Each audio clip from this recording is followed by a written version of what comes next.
This is my presentation from the Australian Wiccan Conference in September of 2022.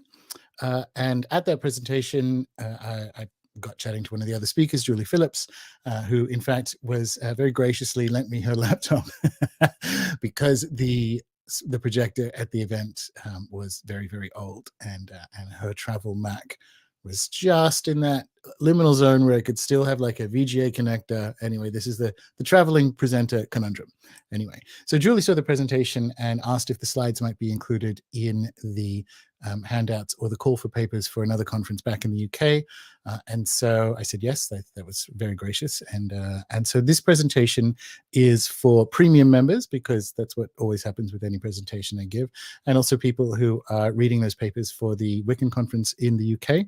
My name's Gordon. I'm the host of Rune Soup, and I want to tell you a little bit about my preliminary survey, I guess, of global cunning traditions. Now, originally, when I was invited to present, I was in a, you know, that time in between when you have to check out of your hotel room and your flight, which is later in the evening, and you've got these 5 or 6 hours to do nothing, right? And I was in the lobby of a hotel in Cancun waiting to go to Ecuador when I was invited, and I said yes, and I thought, because I just finished up with a couple of curanderos, a couple of Mayan curanderos, and was aware of some of the sort of structural similarities between Northwest European and particularly British cunning traditions, and in particular English, I guess, and some stuff that I had experienced or heard about or was shown when I was in the Yucatan.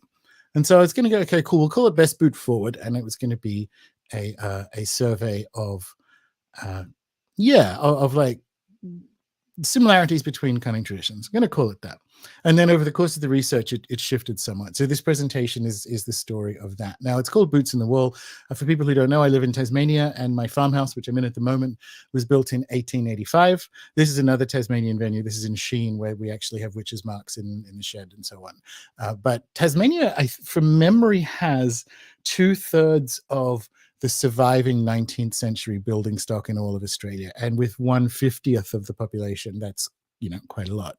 And so a lot of the kind of classic British folk magic finds are found here, not exclusively, but here, right? And so in March 2022, or whenever it was that I got back from London, and being Australian was going to be stuck here for 2 years, I got my money back from Qantas for the forward book stuff that I had, and we started to improve the house that I wasn't going to leave for a little while. And that necessitated having an electrician and, you know, doing stuff in the walls. And of course, I had my fingers crossed to find boots or shoes or what have you, the usual stuff. It's a 19th century house. And in fact, those sort of boot style finds have been found into the early 20th century, at least in Sydney. So it's not outside of the realms of possibility. However, there were none in the end, but there are now, right? Because I put some of my own boots in. And I'm going to tell you a little bit of the logic of that and why I felt that was intuitively correct as we move through the presentation.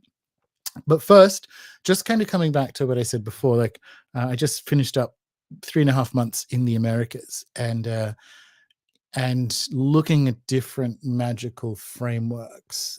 And I began to see inevitably some intriguing comparisons. And it kind of made me, I guess, wonder what happens when we look again at cunning traditions and their closest, I guess, relatives in other contexts around the world. And what happens when we look at the level of practitioner comparison? So what do we learn when we do that? And why? Why might we do so, right? And that's really what this presentation is about. So inevitably, we're going to begin with some terminology, and then a brief look at cunning folk, and then do the global survey, and then look at the main commonalities, right? And then I have obviously a fun little Western exceptionalism wordplay to finish on, because everyone loves wordplay in very long presentations. All right, so let's start with some terms, coming to terms. So my first 2 Scarlet Imprint book, this is the other thing I should mention, is a lot of this research is going into the 3rd of my Scarlet Imprint, or the 3rd in my dot trilogy is what I call it. Star.Ships being the first, and the second being Ani.Mystic, which you can see there. You can in fact see here, now that I'm back at my desk. Huzzah! In fact, this presentation is taking some of the intellectual frameworks deployed in Ani.Mystic out for a ride, actually bringing some of those concepts together, which means I need to share some terms that were in that particular book, right? And generally speaking, so Ani.Mystic is about not allowing materialist naturalism to be the sole epistemology, right? Because the way we decide something is true or not emerges from a falsified metaphysics that was the excuse for empire and biospheric destruction, right? So that's not only wrong, but dangerous.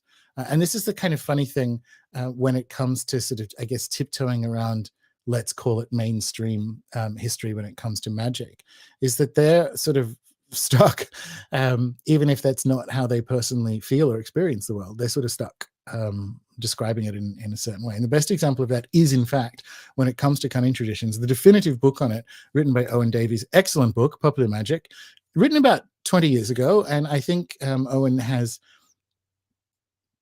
when I say improved as a writer, I mean got a little bit more loosey-goosey with the idea that some of this might be real, right?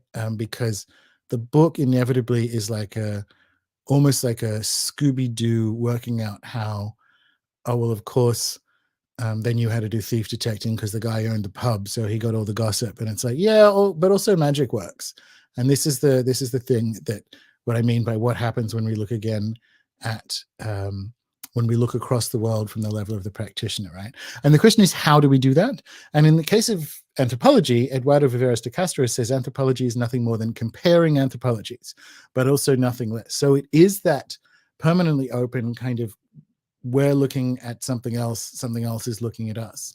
Nothing more than that, but also nothing less than that, because that is not nothing, especially after 120 years of probably not doing that all that well. And the thing is, it is possible. It can be done. That's Mitch Horowitz, of course. And one of the times he was on the podcast, I think it was for the Miracle Club, he mentions in that book that he's a believing historian. And we have a discussion, a very good discussion, which is every historian is a believing historian. It's just a question of what belief framework they history out of, you know? And Mitch writing about Occult America and the history of New Thought and all the rest of it is emerging from the belief set that this stuff works, right? And that's what he means by believing historian. But the people who think it doesn't work are also believing historians, right? And I think said powerfully by Dame Marilyn Strathern in the 80s, it matters what thoughts we think other thoughts with. So if we don't think magic is real when we are encountering magical frameworks elsewhere around the planet, that matters, right? It matters what thoughts we think other thoughts with. And especially, this is kind of, not that I want, and this is very important, and Star.Ships and Ani.Mystic go into this, but particularly Ani.Mystic, we must resist the urge to validate or prove non-Western systems because they look like something that we find in science. But we can nevertheless look to frontier science, to parapsychology, and so on, to realize that, again, all we need to know is that the materialist paradigm is wrong, for the door to be open to a new or improved way of, and psychologically more healthy way of co-learning across lifeways, across frameworks, right? And that's good to think other thoughts with, even if you don't want to go the whole way to magic is real. It is, but whatever. Even if you can situate yourself in the the new science of the field and biophotons and all this kind of stuff, you're at least, that's a better thought to think other thoughts with, right? Okay, and here is the one and only Bruno Latour, who, and this is again important in the coming to terms, famously said, "We have never been modern. Modernity is a collection of claims about the past that basically modernity itself invented as its own mythologizing," right? And in Star.Ships, I call it a salvationist faith in technological progress as mankind's redeeming deity. And yet it passes itself off as a clean and coherent alternative to messy primitivism. So it has this God that there is no evidence for, that he's going to basically save the world. It's like this redemptive belief system. And that everything that came before this God the Enlightenment is savage superstition, but this is the real thing, and this technological God will bring us some sort of moral and physical perfection, right? And that's literally progressivism, right? Progressivism is the belief in the perfectibility of a population by the moral intervention of the state. And so that's stupid. Like when you actually see it that way, that is, when the 19th century, let's call them explorers, were out in the world looking at people with bones through their nose and thinking, goodness, what savages. In their heads, they had this kind of savage belief system themselves. So that's the key bit to kind of dropping it into the comparing anthropologies. We're not comparing backwards into less sophistication. I actually think we're comparing forwards into more sophistication. You don't need to go that far. You just need to go to, we have never been modern. Even if you look and find other life ways a bit savage, you look a little bit to your left and see the mirror, right? And so that brings us to how we do this. Is there an animist epistemology? And there is. Animism is one, I actually think, rather than an ontology. And I wrote a whole book about this, but I'm just going to leave it as one bullet point at this moment. Animism, I deliberately marshal that term because there's a thing you want to do. I mean, I'm a chaos magician and a permaculturalist, and permaculture and chaos magic are also terms that are like, goodness, is there any tread left on these tires? And animism is one of those terms. But what you do is you kind of like drop down and go, does this term still have any energy? Does it hold any energy or friction or tension for me? And if it does, then it's not done doing its work, right?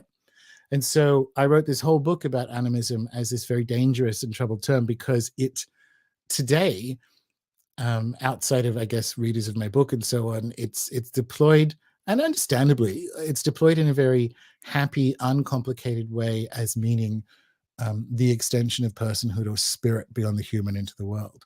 And that's fine. That's certainly in it.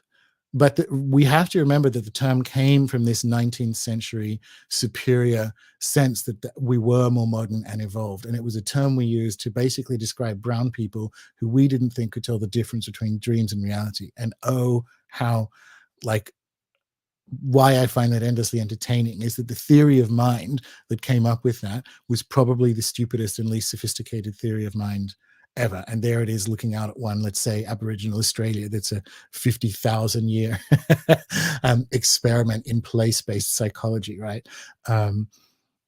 So the term still has energy. It still has work to do. Right. And so that's with one bullet point why I use it and what I mean by animist epistemology here, right? So comparison is, I guess, a primary tool here because it's co-learning. And comparison was once dangerous, but is now dangerously essential, right? And it was dangerous to begin with. It truly began by looking at morphological differences between Europeans and non-Europeans, like filling African skulls with rice and filling white skulls with rice, and then weighing the amount of rice that came after, and other kind of like ghastly and ludicrous things, right?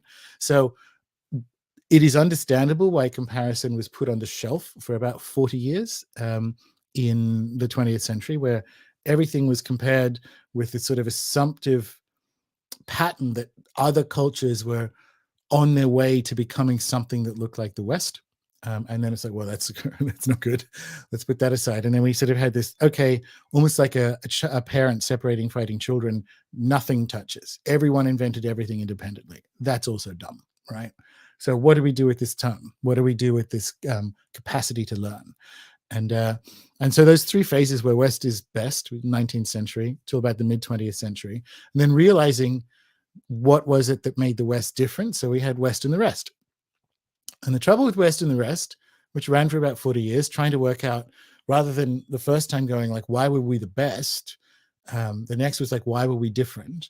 And then realizing that doing that, even saying West and the rest, still normalizes the West as the center and the rest as other. So we've gone on this journey to kind of come back to, okay, well, how do we compare then? How does that work? And so a term that I make to do some very heavy lifting in Ani.Mystic is something like. And something like is almost like a bracket or an umbrella for an Amazonian perspectivism, right? So we don't compare on the level of one nature, many cultures. but we compare on the level of one culture, many natures. This is literally De Castro's perspectivism. Now, what does that actually mean? So many natures is, we would say, what we experience as mountains, the Kero experience as apus. Now, if we were to say the Kero call mountains apus, or something like that, rather than, what that does is make mountain the real thing, and the Kero description being like a less accurate scientific description of the real thing. And that's not the right way of doing it. So what that does there is make one nature, the mountain, and many cultures describing the one nature with varying degrees of accuracy, with the assumption, of course, that the scientific description is the most accurate and most true. When you get down to, and this is sort of a reasonable statement to make about Amazonian cultures in general, the underlying stuff of the universe is culture rather than nature, and it's formed by bodies instead, right? So everything kind of has an underlying personness that is expressed differently. So that's that one culture of personness. So peccaries, when humans aren't around, when they return to where they live in human-like villages, like they become human and live that way. And so there's this whole idea that the sense of personhood and perception is the fundamental stuff of the universe that is then organized by body, right? So experience as centers relationality and phenomenology, not objects, right? So what we experience is mountains, the Kero experiences apus. The Kero call mountains apus, that makes the mountains more real. That's kind of what I mean by something like, right? And it's at that level that we look at comparison rather than making definitive or closed off statements. And this one, which of course I got from Tyson Yunkaporta's Sand Talk rather, looking at ways of thinking rather than products of thought. And so when it comes to, say, cunning traditions, this is a question of what you measure and what you track through time. So do you track the use of psalms in magical cures, or do you track healing via sacred objects, right? Because a product of thought in that case is the use of a psalm in a magical cure. But the way of thinking is that sacred texts can generate a healing field. So that's a way of thinking. And so we look at that rather than the products of thought. When you drop down to there, comparison opens up in every direction around you, right? Another example of that, because that's basically a talisman, is the product of thought is a talisman, but the way of thinking is that humans can capture or entice spirits and energies into specifically prepared receptacles. So if you look for astrological talismans in Aboriginal Australia, you can kind of find it sort of in Maoridom, but not in the way that we would have experienced them in, 12th century Moorish Spain, right?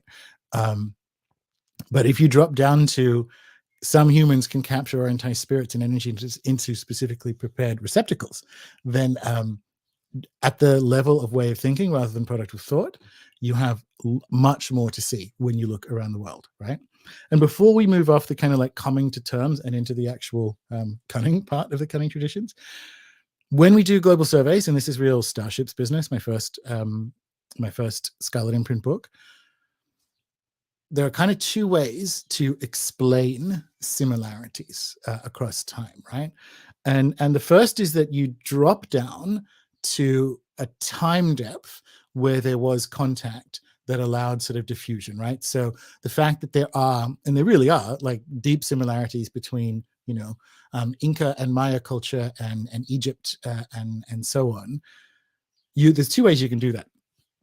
You can drop down, and both kind of have, especially with the sort of advent of genetics being able to tell us some things about how populations move. You drop down to a level where they were all in the one spot. So let's say 50,000 to 30,000 years ago in Southeast Eurasia, and go, well, then these ideas must be that old because obviously they've been able to move and kind of like mutate and adapt to their local biospheres, but there's some similarities there. And there's a lot to be said for that.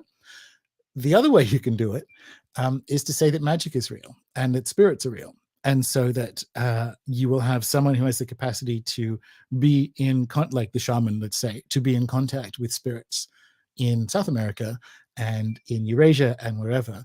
And thus there is little surprise, well, we should be little surprised to find similarities between them, because they're getting kind of similar information, right?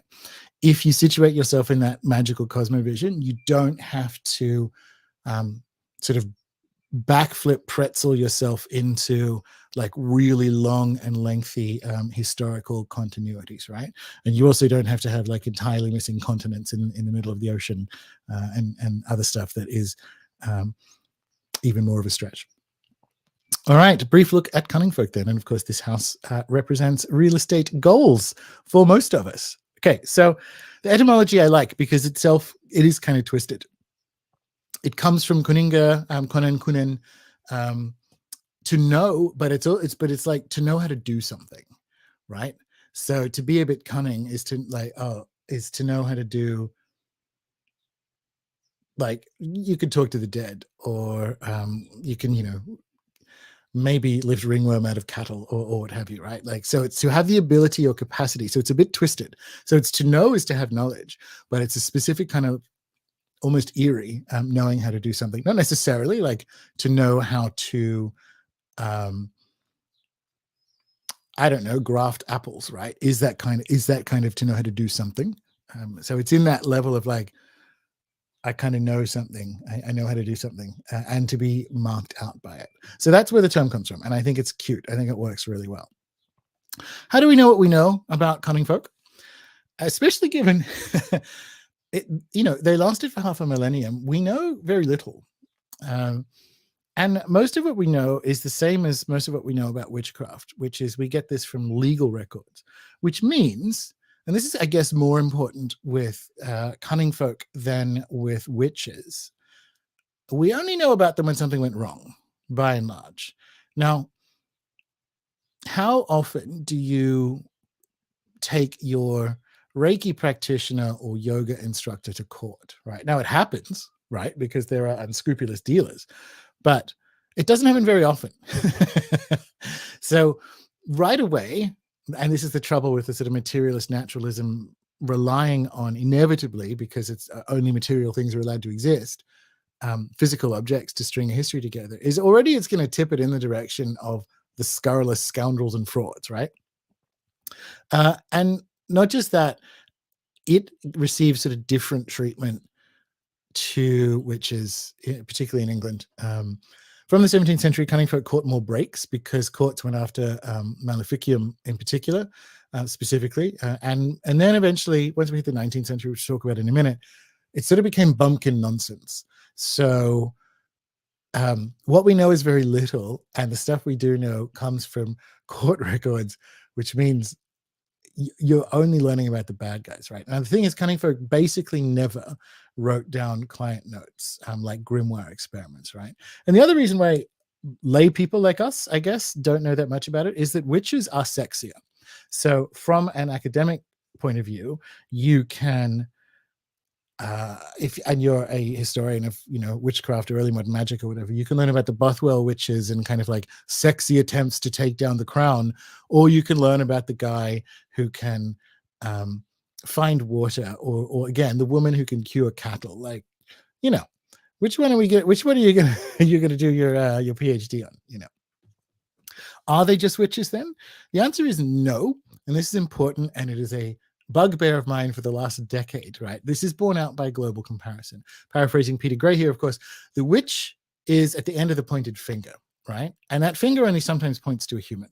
What we've done over it's going away now, but we spent 40 years there essentially colonizing the term witch by making it only, not that it isn't this, but it is not only this, a kind of like white feminist empowering archetype.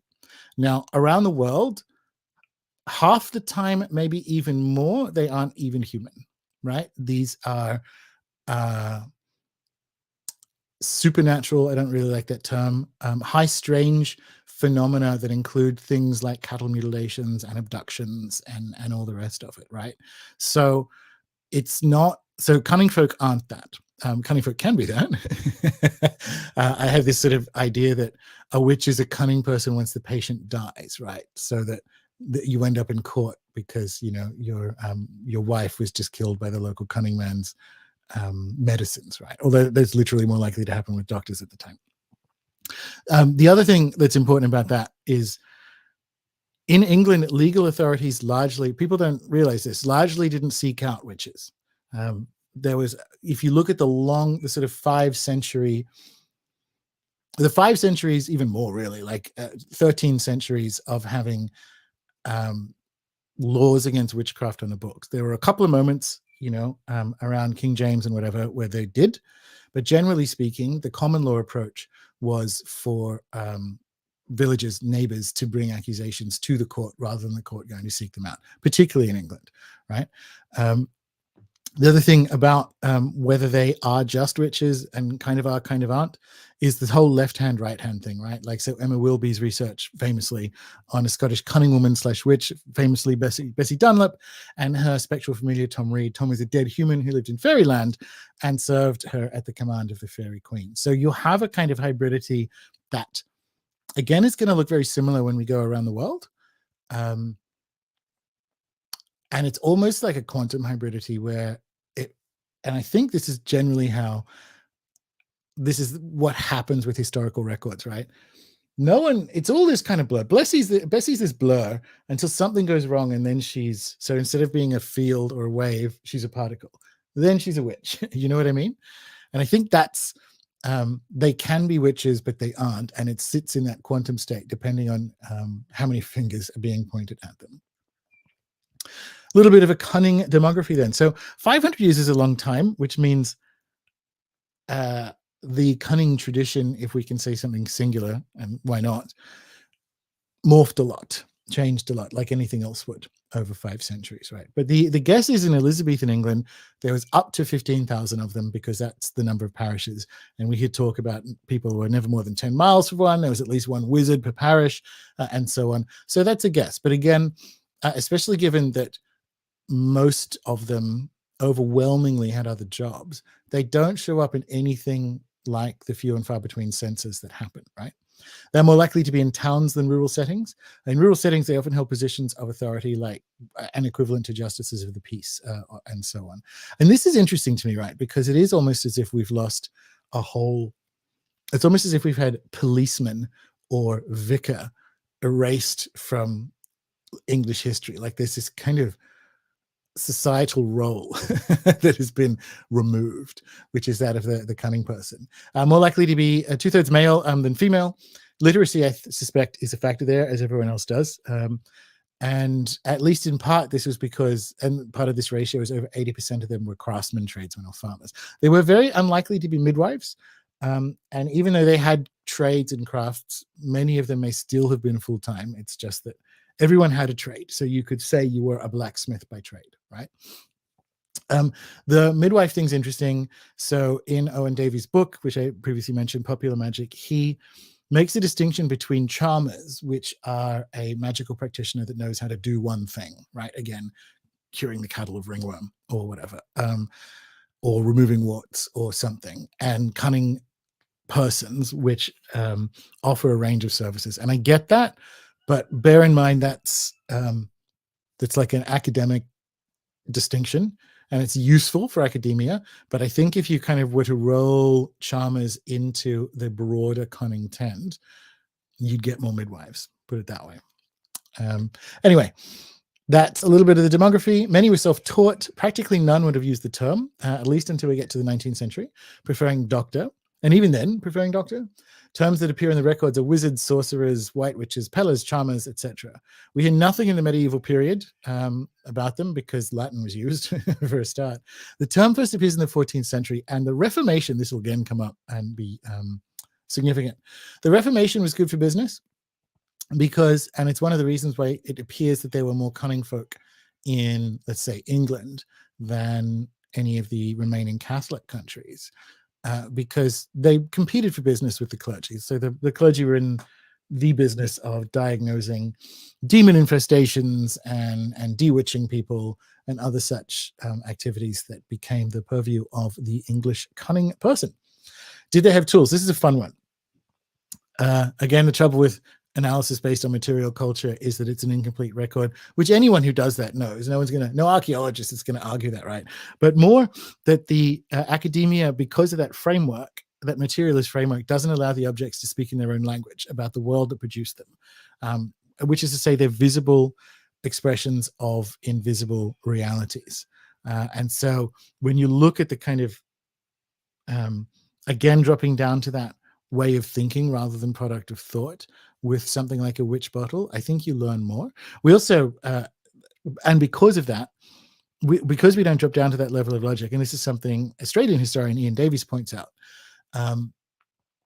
there may well have been more witches' bottles buried in fields than, say, under the front door of a house. But fields get plowed, and so they would have been destroyed. So we only find them in places that have remained, unmolested for long enough to have the finds uncovered. And that, again, and there's literally no reason, because I can think from the level of practitioner, and in fact I do this, where you bury certain things. And we kind of have that now in the last sort of 15 years. There've been witch pits discovered in Cornwall and all that kind of stuff, right? But that's kind of key. And when it comes to magical objects for cunning folk, there is no uniformity in them. So they didn't, you can't go looking for a traditional cunning cauldron. Some of them may have had one, right?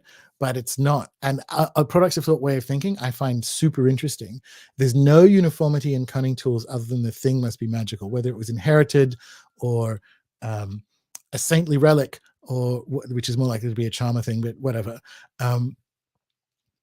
More likely to be magical. So what does that look like now? In the case of my clients, I have like a jaguar tooth pendant and a Vogel crystal and other such that I use in my own healing practice that are an example of this, but also aren't. They are an example, or they can be brought into dialogue with the healing tools of cunning folk on the level of ways of thinking rather than product of thought, at that level of something like, right? All right, grimoires. So books, almanacs, and the such were status items, even if the cunning person couldn't understand them, although there is evidence to show that literacy was sort of a minimum requirement. And in fact, cunning folk could kind of improve their reputation by being known as being more learned, right?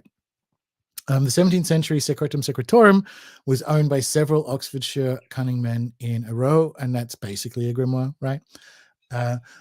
In the Bibliothèque Bleue era, the cheaply printed grimoires of the 18th and 19th century France, you kind of got, it was almost like having the Necronomicon in the 70s.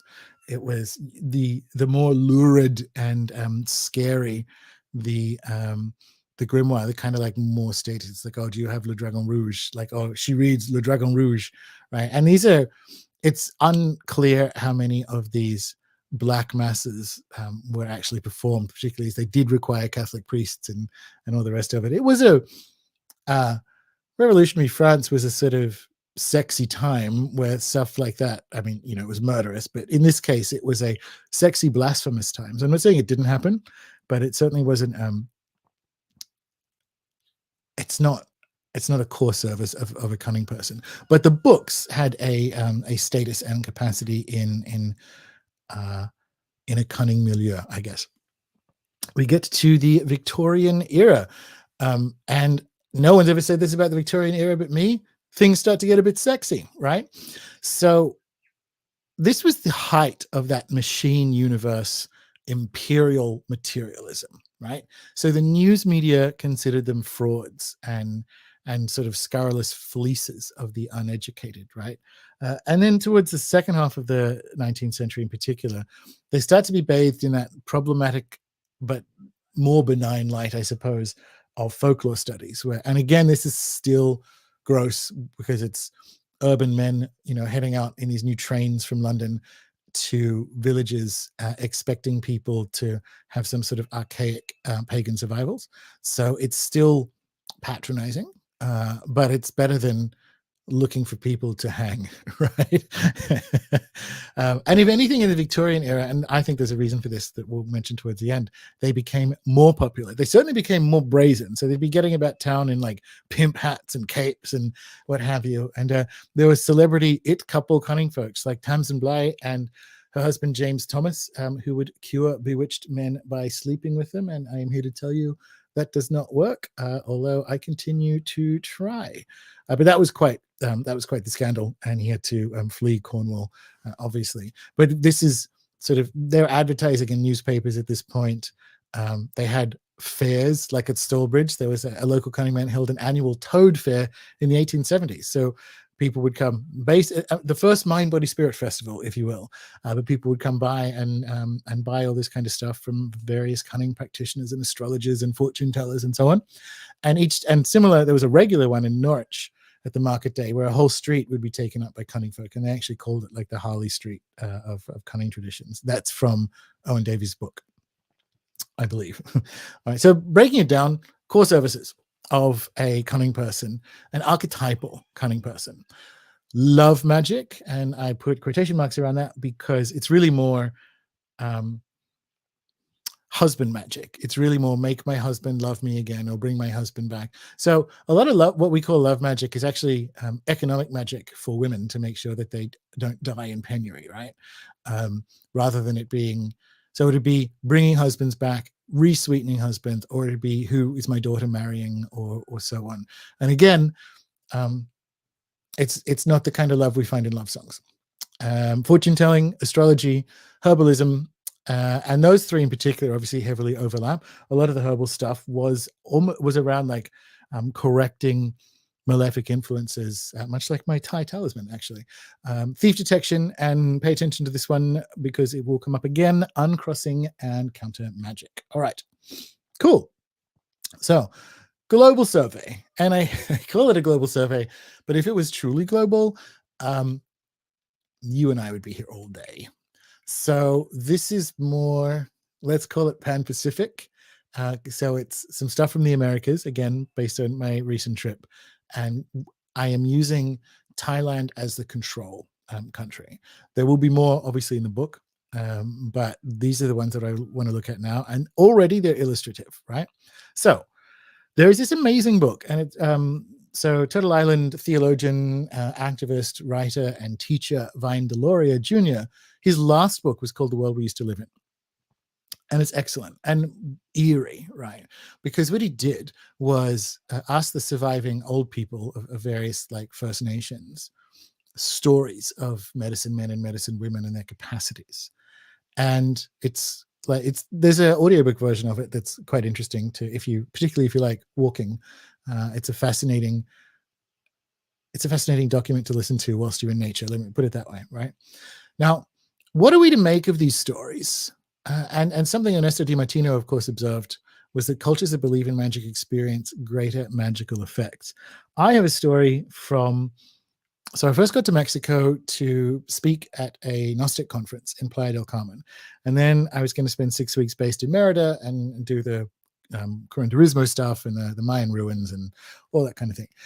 And so within minutes, like literally seconds, actually, of the driver who was taking me from Playa del Carmen to Merida, that's about a 4.5-hour drive. Literally, the hotel was still in view in the rear view mirror, a Gnostic conference. And this driver said, I'm a Gnostic, by the way. And I'm like, okay, it's going to be that kind of trip. And so I spent 4.5 hours talking to this amazing man who he's obviously born and raised Yucatan, lived in the US for about 25 years, built his own business there, came back to the Yucatan for sort of family reasons, and started this essentially travel business, travel and driving people around in vans and tour guiding and all the rest of it. And sort of with an interest in the esoteric. So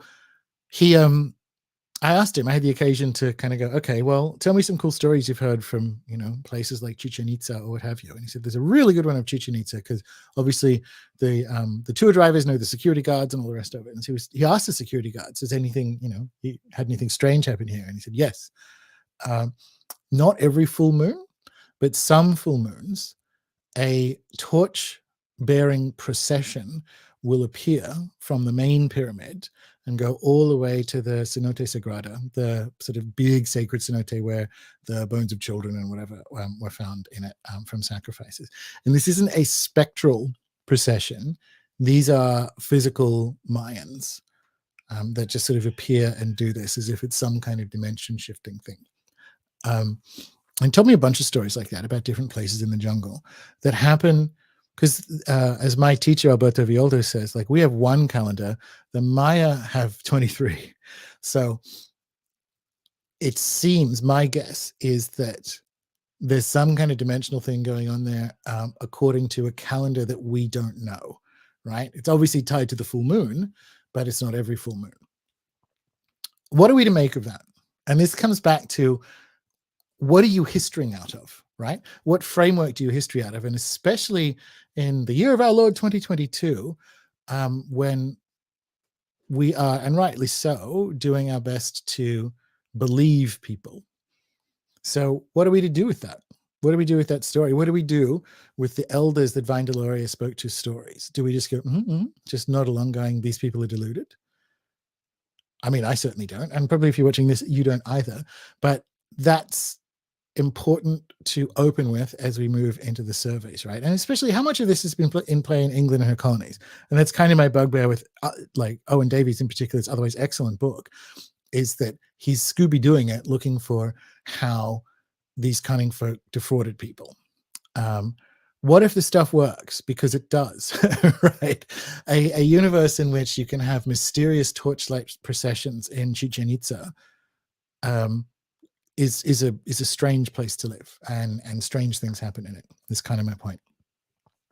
Well, Tasmania is in the globe, so we shall begin there. So there's a logic, Puss and Boots in walls, right? There's a logic to this stuff that you drop down to, again, the way of thinking rather than products of thought.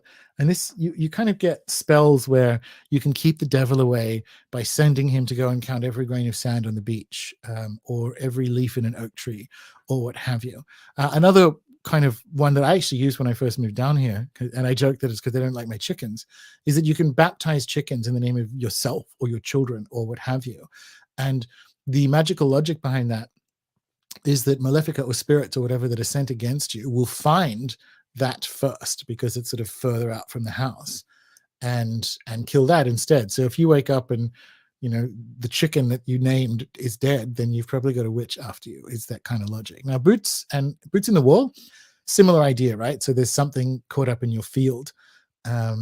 There's something in your field that bad stuff will be attracted to, right? As for cats, I think that's slightly different. I honestly, because I'm not a cat person, but I honestly believe at least some of it is cat people be catting. And I think a lot of that sort of cat burial stuff comes down to people understandably, wanting to keep a beloved pet nearby. But regardless of that, you look at what kind of animal a cat is, and it would be hunting vermin in walls and haylofts and the rest of it anyway. It's actually an excellent protective animal. Again, you come down to that logic of why would you put a cat there? Cats notice things, but also cats hunt vermin. So you drop down to that logic and it starts to make a little bit more sense. Now, coming back to Tasmania, because I didn't have boots in the wall, but there are plenty of them here. Whenever this stuff in Tasmania comes up amongst either listeners of the show or members or so on who are either from Tasmania or have family here, everyone has a story of either in their house or their aunt's house or their friend's house in Hobart or wherever, of a cat burial or stuff in the walls or so on. And it's self-selecting, because I guess people who listen to a show like Rune Soup are interested in this stuff, and that will have been retained. But there is enough to know that it was actually quite widespread outside of the archaeological evidence that we have. And none of this stuff is evidence for cunning folk in particular. It's just the sort of cosmology in which they could live, right? The habitat in which you might find a cunning person. Now, there is evidence of actual cunning people.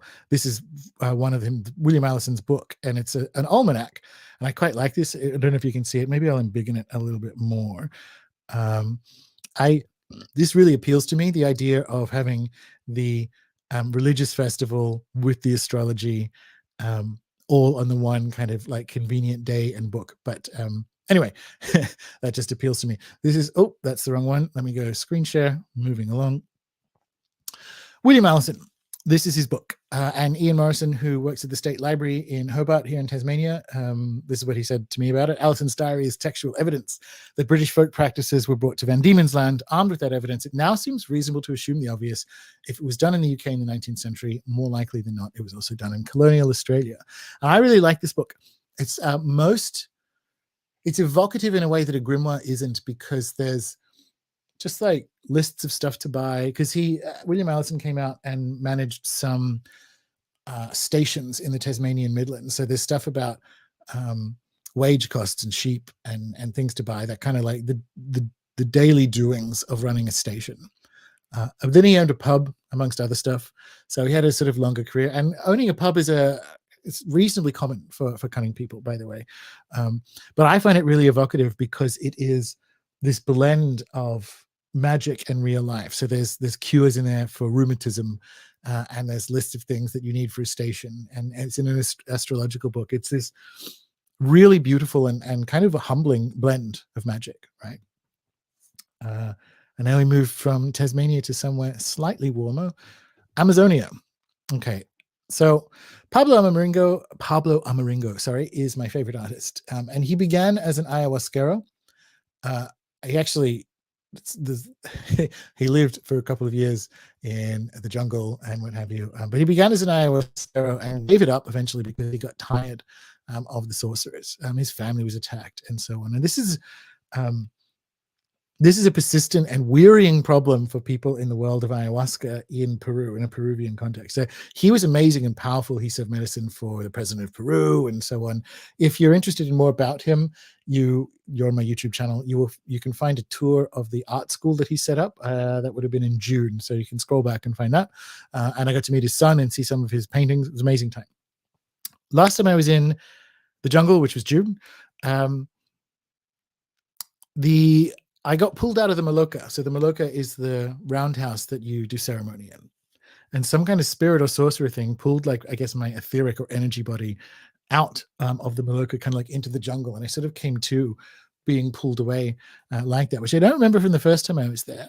But I managed to get myself back in. But all of a sudden, it kind of made me realize why my shaman, it was always so watchful whenever people would leave the Maloka to go to the bathroom or go and smoke some apache or what have you. And it wasn't just because he didn't want them to tread on a tarantula or, trip over a root or what have you. There was, even for him, and even there in the middle of the jungle, sorcerers are human and non-human, but mostly human, are attracted to that kind of energy, right? So Amaringo continued to heal with copal and with herb lore. And what you'll find, and this is a really good example of it, Pucallpan Curanderismo. So Pucallpa is the capital of the Ucayali region in like the upper Amazon, contains many global elements. And you can see this is a boat called the Atun Huayra. And it is a boat that's captained by a sorcerer shaman who died 350 years ago. And he has on board healers from all over the planet, Indian holy men, Ayurvedic sages, that kind of stuff. And this spirit boat is called into healing traditions. And so you find, particularly with Pucallpan Curanderiso, that it's very global. So when it comes to squeamishness around something like appropriation, it doesn't happen. There is no such thing, right, in the jungle. And that kind of hybridity, and again, you drop down to that level of way of thinking rather than products of thought. And there is a equality to it, which is, I'm a practitioner, you're a practitioner. I respect your capacities to heal. You drop into that kind of logic, and hybridity starts to look something very different. And that, again, will come up later. And of course, animal allies, not just spirits, right? Amongst the Kofan, also in Amazonia. And this is a quote from Wade Davis's book about Richard Evans Schultes called The Lost Amazon. In Kofan, the word for medicine and poison are the same. For just as the curare-tipped darts bring death to an animal, so medicinal plants bring death to evil spirits that cause misfortune and disease. That's quite important. So one of the presentations I gave before leaving London in whatever it was, 2016, was about probably the most ancient belief we have historical evidence for, which is that sort of blow darts or arrows of misfortune, elf shot from the spirit world. I called it Campfire's Edge because it's human interaction with the more than human, with the spirit world, is fraught, and it does bring benefit as well as disease. And literally, for the Kafan, you go to war, you kill evil spirits. That's how you heal, right? So medicinal plants bring death to evil spirits that cause misfortune and disease. Like the duty of a shaman is to free his own soul to wander so that he can find and remove these forces of darkness. Amongst the Yanomami, illnesses arise from an attack. So this is sort of similar, and this logic, trust me, we're going somewhere, on someone's soul essence or animal spirit double. And this comes from other sorcerers or from Nyawari. And Nyawari are evil spirits who see us as spider monkeys to be hunted for sport. This is more of that perspectivism thing. I've given a bunch of talks on perspectivism, and of course it's in Animistic, if you want to know more. In the excellent Falling Sky, Davi Kopanawa says that his spirits can't treat Western diseases. And we've got a quote from him in the next slide. But I'll tell you another story of, again, Alberto Violdo is a medical anthropologist. And speaking of Richard Evans Schultes, in the 70s, he was sent out by Schultes into problematic term alert, like uncontacted parts of the Amazon to find potential plant medicines that could be used for diabetes and heart disease. He was sent by a big Swiss pharma. And he gets out there, and of course they don't have any plant medicines for it because they don't have any heart disease and they don't have any diabetes, right? Because they don't eat Western diets. So that's kind of interesting, and it will come up again in a minute. This is from Davi Kopanawa's book, The Falling Sky. Today, the Japiri can only fight the Jawara epidemic when it is very young, before it has shattered its victims' bones, torn their lungs, and rotted their chests. If the spirits find it on time and rapidly avenge the sick, they will get better. Yet these new ills that white people call malaria, pneumonia, and measles are other.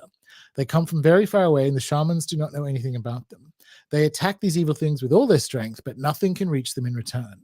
Their efforts remain in vain, and we easily die of them one by one, like fish killed in a pond by fish poisoning. The Japiri only know how to struggle against forest diseases they have known forever. Now, there's a couple of reasons why that's interesting. It's interesting in and of itself. Will be interesting when we get to the conclusion part. But from a terrain theory perspective, a lot of this stuff is nutritional. And so it's almost like, of course, the spirits can't cure the disease because there's actually no disease in there, right? Like it's a nutritional impairment. It's really interesting. But nevertheless, this speaks to the potency and the limitation of that kind of campfire's edge blow dart model. Right, we move now to the Andes. So the Andes is a little bit different in that, I mean, not that there aren't shamans elsewhere, but like the Andes has both curanderos, which is more what we're looking at here, and shamans. So in the case of the Quero, there are pacos, which is the equivalent to shaman. But like more importantly, because the Quero are not exactly non-contact before the 60s, but they were in basically one of the most remote haciendas. So they were effectively non-contact for centuries. So there's some, like, there appears to be uninterrupted Inca lineage to some of that stuff. And so there's a priestly or shamanic role called a Paco, which is, and Pacos will have capacities in curanderismo, but also in the Andes, you will get curanderos. And generally in this cosmovision is the restoration of flow or reciprocity, which is to say, Aini, via offerings and spirit extractions and propitiations and so on. So it's similar in a way to that kind of Amazonian model of clearing off and going to war with spirits that are causing misfortune, because you are moving them on and moving yourself back into flow. So there is still that kind of like uncrossing, unclearing.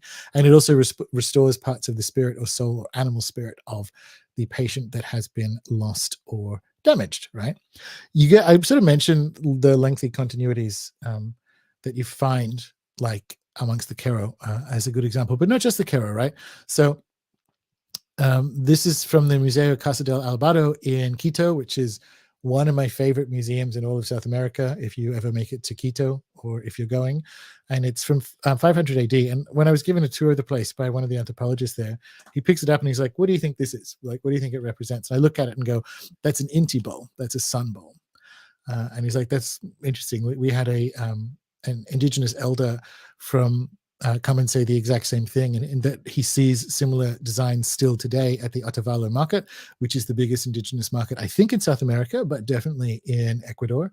But it's funny, like, I mean, that's not a flex. That's not me flexing saying that, because the anthropologist, like, it could be a seed bowl, these could be flowers, and I'm like, no, it's cross quarter with suns on it, right?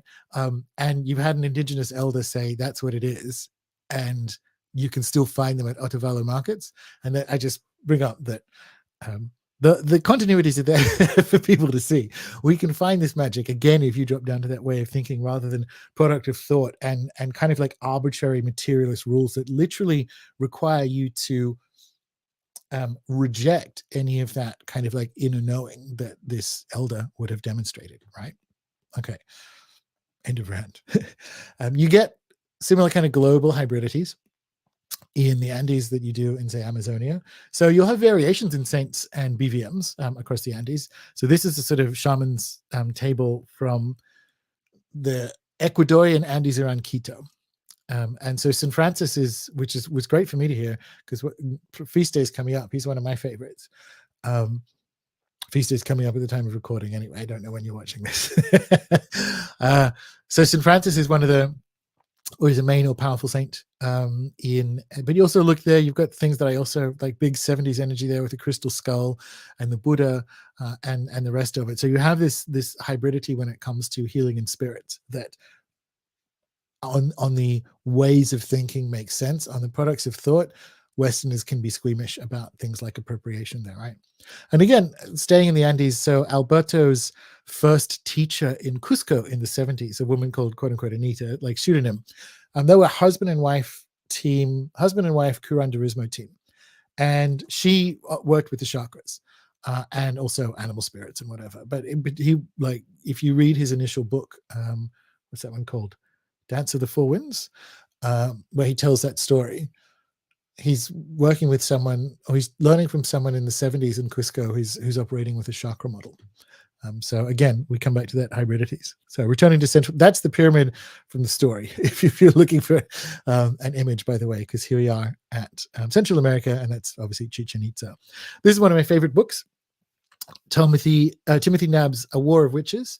Now, in it, one of the witches, I guess, Doña Rubia, calls the naguals, which are sort of like familiars, the wild parts of the soul, which I think is just powerfully Jungian, right? And these are they have these objects, so like bat's wings and other kind of components that are associated with a practitioner's naguals, and you could have more than one. And in this town that is sort of pseudonymed in this amazing book, they were all curanderos, but he arrived a few decades after essentially a witch war, where a lot of the town was killed by magic and murder as a result of magic and all this kind of stuff, right? And so everyone there was a curandero, but they were also kind of all witches. And it's got that more of that left-hand, right-hand thing, which we find universally, more or less. So they were officially consulted for healing and fortune telling and soul retrieval and spirit propitiation and all that kind of stuff. But this one's really interesting because it's a powerful example of the impact of geographic displacement on cultures, because you're dealing with a culture that's in a state of crisis or collapse at the time, because there was the Spanish hacienda system, which was replaced through various Mexican revolutions, and the rise then of moving from subsistence farming to cash crop farming, particularly as ownership of the land has been shifted underneath you. It's sort of little wonder that they all ended up in a kind of witch war, right? And that's, again, that sort of living in a collapsed world or operating in a collapsed world is something that's going to appear towards the end. So the Maya, and these are Tzutujil Maya in particular, divination mostly involves healing damage humans cause to the fabric of time / offended spirits. So again, you're coming almost more like the Aini model of restoration of right relation. In any kind of case, you're dealing with restoration of right relation. If you've offended spirits, if spirits are attacking you, it's bringing right relation back, right? And this is the story from Martin Prechtel's first book, Secrets of the Talking Jaguar, when within a few months of him being initiated as a shaman, he was attacked by sorcerers. And he and his wife were walking home to their little compound, and he saw this strange blue energy web, which he then captured in a gourd that night. Like it was at night. And I think that's interesting. There's like a edible witch bottle spirit trap kind of thing going on there. Went to sleep, and he woke up. He was woken up by his 3-foot-tall statue of Holy Boy, basically jumping off its stand and landing in the door upright.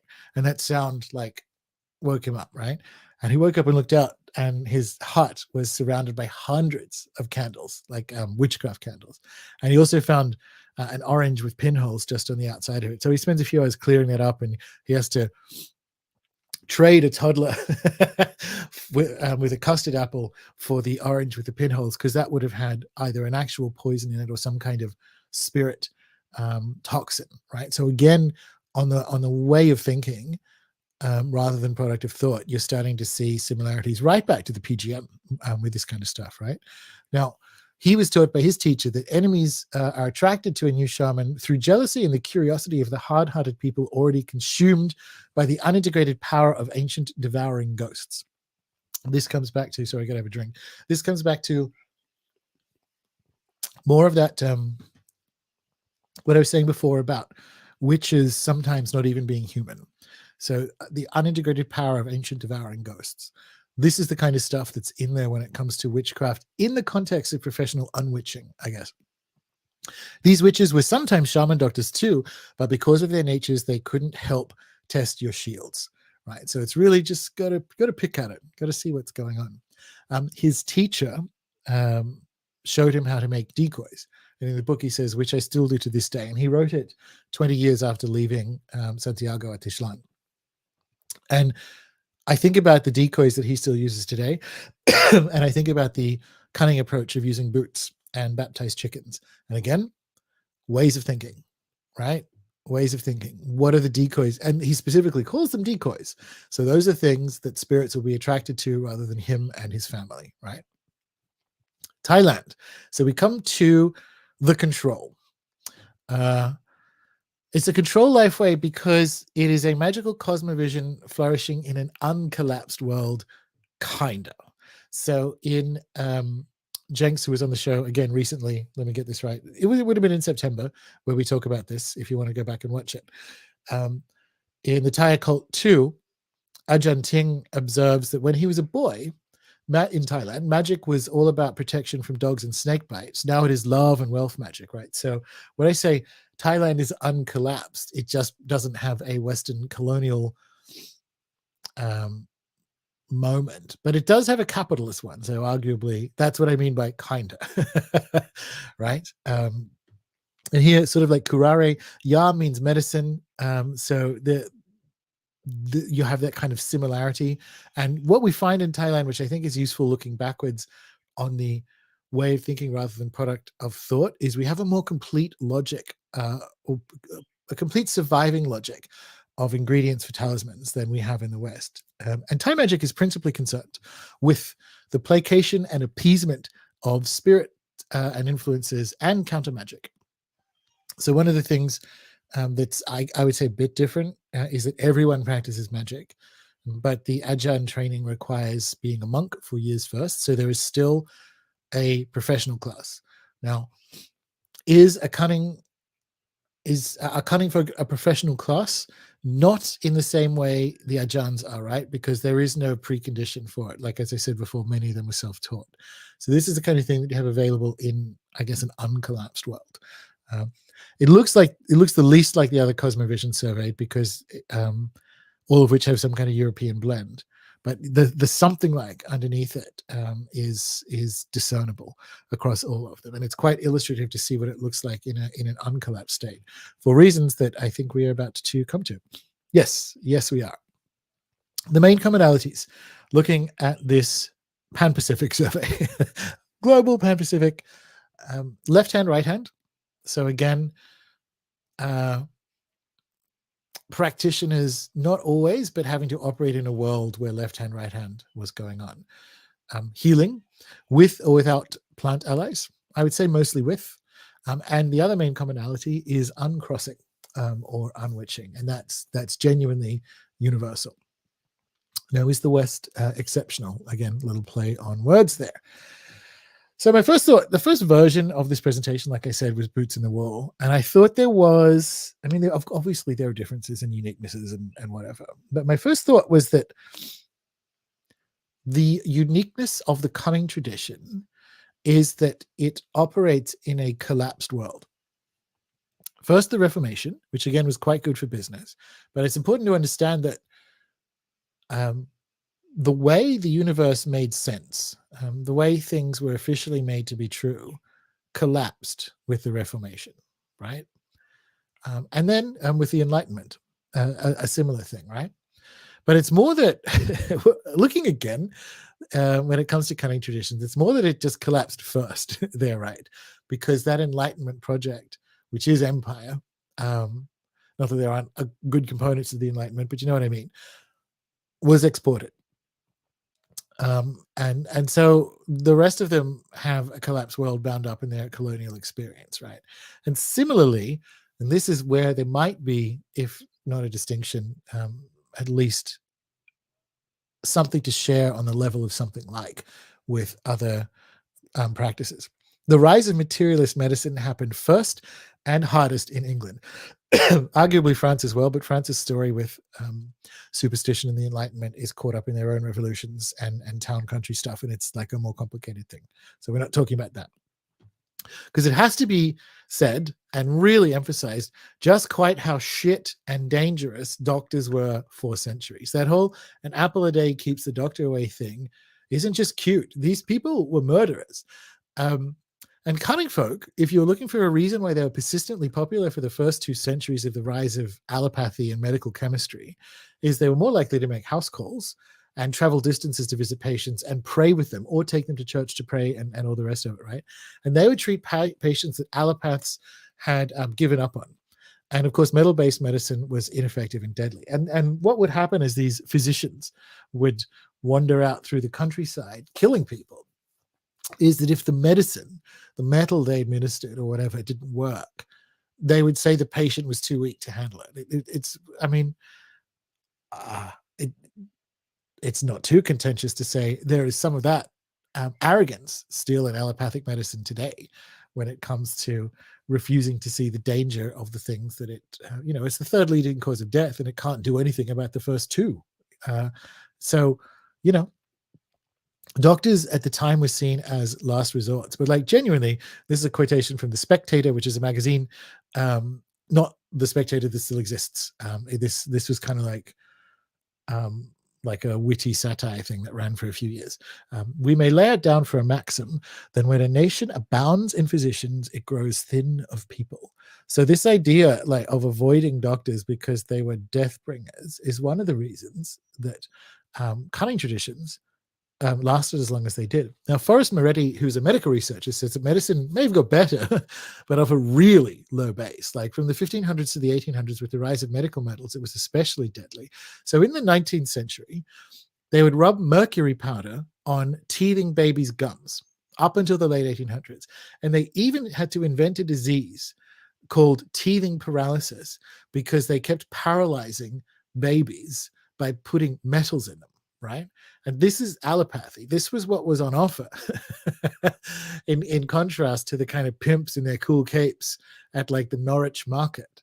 And that's a big deal, which people, again, because academia is part of the establishment, isn't very good at looking at when the establishment has a long history of, murder and incompetence, which is a very fair description of 19th century allopathy.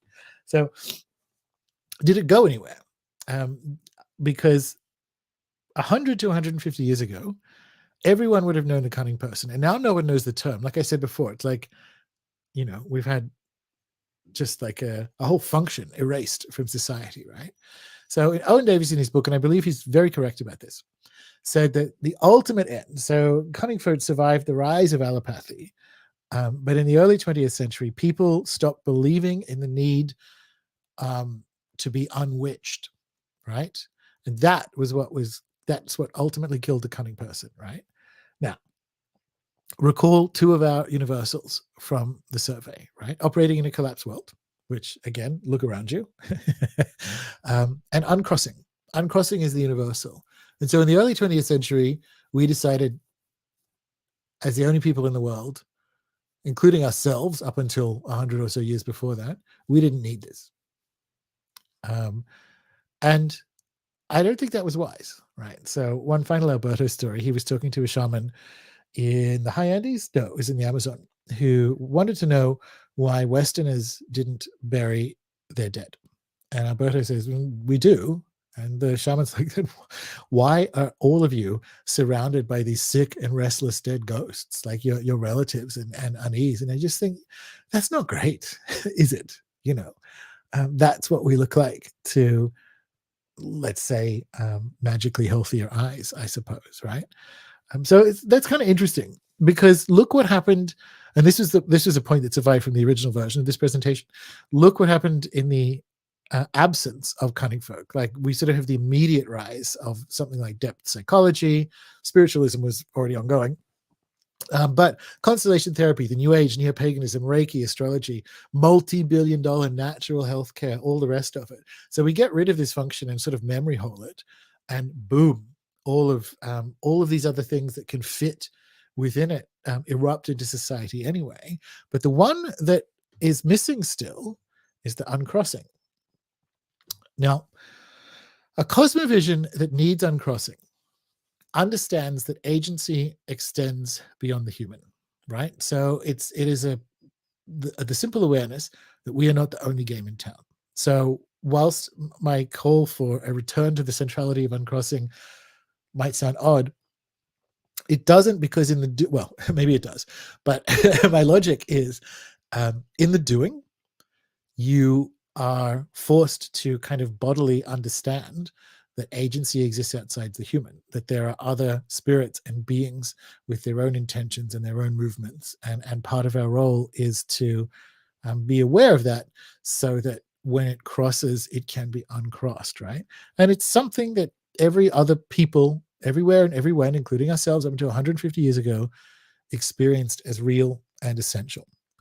And that, I believe, is what I tell people now as to why I have boots in my wall. And so, thank you. That is the end of the presentation. And yeah, enjoy.